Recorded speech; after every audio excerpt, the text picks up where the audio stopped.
Ah! You scared me.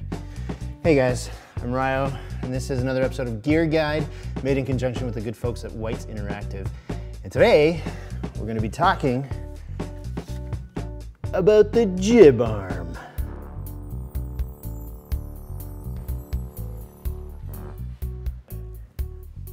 That's right. If you're noticing a theme in our past couple of Gear Guide episodes, congratulations, because there is a theme. It's all to do with controlling your camera. Once you've got a DSLR to shoot your little short film or whatever it is, or if you're an old dinosaur like us and you use a big Canon camcorder still, you need to find a way to move it around. Otherwise your videos end up looking like how a lot of our videos look, really static. But we're trying to make that better, and we're trying to make that better by investigating all of the different ways to move your camera around your set in a way that's not just picking them up and hoisting them around, which looks like garbage.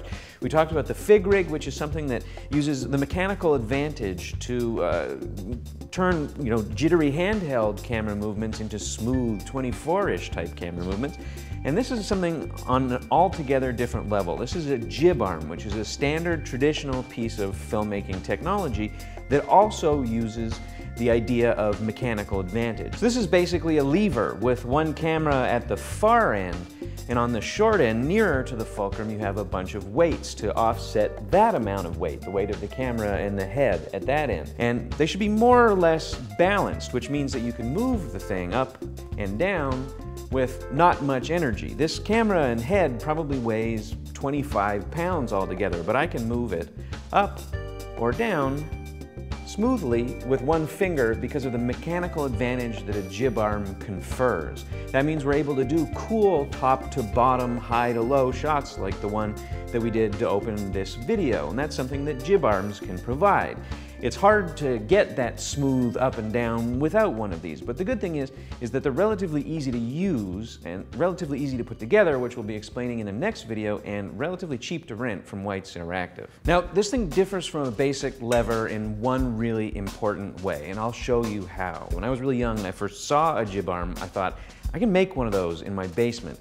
But it's way harder than that because of one really clever piece of engineering. And I want you to come over here and look at what I'm talking about. This end of the lever, the end with the weights, is a simple lever. It's just a stick with some weights on it. Right now we're in the neutral balanced position, and I want you to look at the orientation of the weights relative to the horizon. It's flat. And as we go up, look what happens to the orientation of the weights relative to the horizon. Imagine if your camera was on there. It would go from flat to tilted as you went from down to up or up to down. But if you operate from this end and look at what happens on that end and pay attention to the horizontal alignment of the camera when we go up, we go from neutral to neutral to neutral to neutral to neutral to neutral.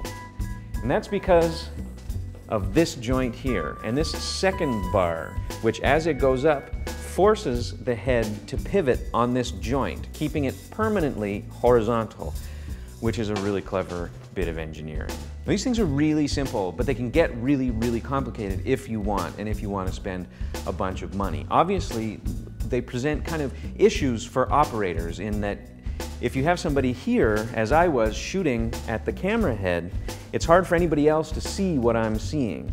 And it's hard for me to control the focus from up here. So what a lot of people do when they do serious kind of big budget shoots is they get all kinds of remote control heads and an external monitor so that you can sit in a chair and see the footage, and then one person will actually be controlling the Jib Arm, putting it up and down, and someone will be sitting there with remote control knobs changing the focus and the direction of the camera.